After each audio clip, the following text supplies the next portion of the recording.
Hello, water and plan reading class. Welcome to the final drawings of and final video of our series here, the electrical drawing for the project. So we'll go through this rather quickly as it will be pretty much a refresher from what we learned yesterday in the previous video. So as you notice, we're still at the same project. Oh, still not working right. My apologies. And we're going to be at Renui, and this is the electrical drawing, list, legend, and specifications. Now, if we zoom in here a little bit, we'll note that we have our drawing revisions again. Oh, we have, telling us the drawing is not to scale, project number and such of the people who created it, and so on. So got lots of electrical specifications. Again, I'll reiterate it again. We are responsible for all the trades that we hire on job sites. So if we have electricians working on site or what have you, we need to make sure that they're putting the right products in the walls before we close them up and that everything is in the right place. Say if we have conduits running through a slab or a wall for wall lights and concrete or CLT wood wall panels or drywall walls or making sure that everything's running because it can be a huge pain if you have a complete office area that is drywall walls, drywall ceiling, and we forget to run something, making holes and everything, and the owner's not going to pay for it. The electrician is not going to pay for it. We're the ones who missed that they didn't do it in the first place. Anyway, so again, we have all our electrical specifications. We got a legend here, tells you everything that's on the drawing. Go to the next drawing. And then this drawing here, we're going to take a look at the title block quickly here first. Again, we have our drawing revisions, project name, drawing title, site plan, electrical schedules and details. And again, it's telling us the drawing is not to scale. So we're going to look here. And the problem with this drawing is it says it's 1/16 equals a foot. There's, for pricing wise, there's nothing else we can do other than to scale this drawing because there's no dimensions on it. But at least we can use 1/16 equals a foot, and then we can measure, this building to make sure it's the same width. If it isn't the same width, then we would contact the consultants right away as we were tendering it and ask them to modify the scales or provide dimensions for the items on the drawing. So this drawing here is basically showing us a site plan. We have our new building going in. It says, proposed location of the panel. New condensing unit, CMEC drawings, showing us that too.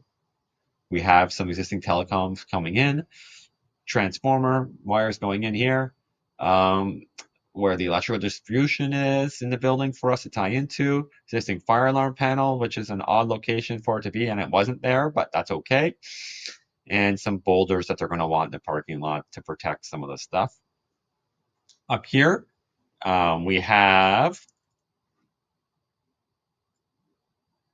panels. So the electrical panels are designed before we even get there. So they're basically labeled here, shows you exactly what the circuit number is going to be, what the amperage of the breaker is going to be, how many plugs are on it, what they're for, and so on. If you look at all here, again, it's telling them how many watts. Got 15,000 watt, 150,000, no, sorry, 15,000 watt heat pump, HP1, pulling 80 amps. I'm guessing at startup, and it's telling you all the information you need to know about it. So about all the panels and everything. This here is the circuit numbers. You got circuit 1, circuit 2, 3, 4, 5, 6, 7, 8. So it goes all the way down the size of the panels, and it tells them the total load, which we don't really need, but the electrician will to make sure that they have the right size wiring. Now here we have a fixture schedule. We got some notes up here, basically telling us, temperature of lighting, and some generic items, and then they tell us exactly what kind of lights they want. So here we want a typical type A. Whoops.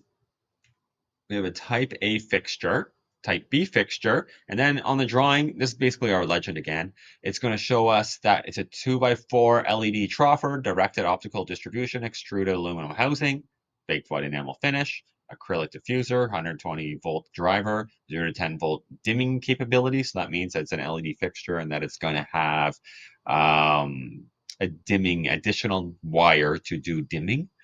Suitable for installation in a T-bar ceiling. And then it tells us that they want a Cooper lighting, what have you, or equivalent. And again, this would be something that we'd have done before you even start during the shop drawing phase. We'd have all this all sorted out because it could be a different light. Sometimes lighting gets changed because the electrician is comfortable using, say, Cooper as a distributor or one of the other brands, Philips or whoever it may be. So they might use an equivalent. All these guys make equivalents, and it's kind of like the Ford GM thing. Basically, you're getting the same thing but in a different label on it. And then we have some specifications down here for emergency lighting and some electric heaters and floor receptacles. So we'll go to our, oh, sorry, and I missed down here. This is basically just showing line diagrams for tying into the building, the existing building, to get power for for our new building.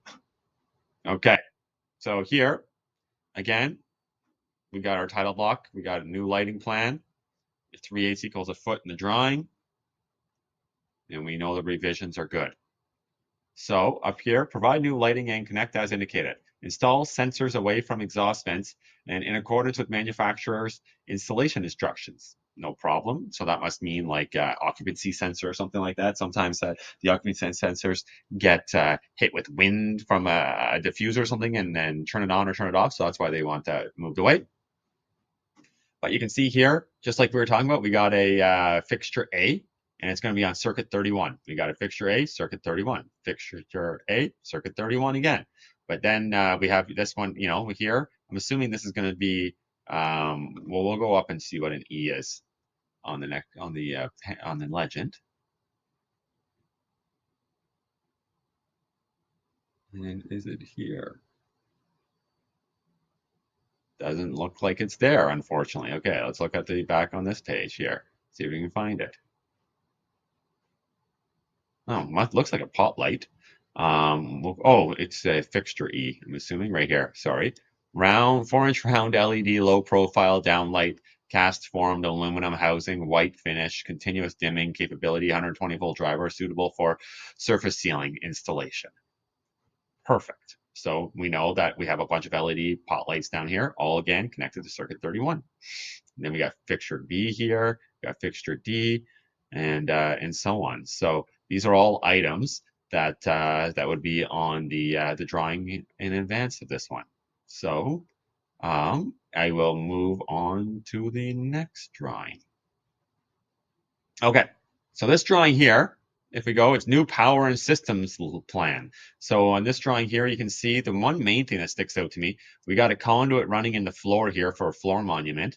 So the conduit's going to run through here, and it's going to need an HDMI, a plug, I'm assuming that's a internet connection and such. So when you're going through here, you can see all the plugs and everything to be installed, what circuit they're supposed to be onto, and these are things that we need to verify before we close up our walls that we have everything. We have a fan for the kitchen with a switch. We have a fan with a switch on the entrance. We have a fan that's tied into a switch in the bathroom. And same with this bathroom. And then in here we got another fan, and then you can see the electrical panels are sitting here. They're all labeled the exact same as the labeling that would be on the previous drawings. You can see here that we got a heat pump, water tank, HRV. It's telling us everything that's here to connect to make sure that that all the devices are connected in the end.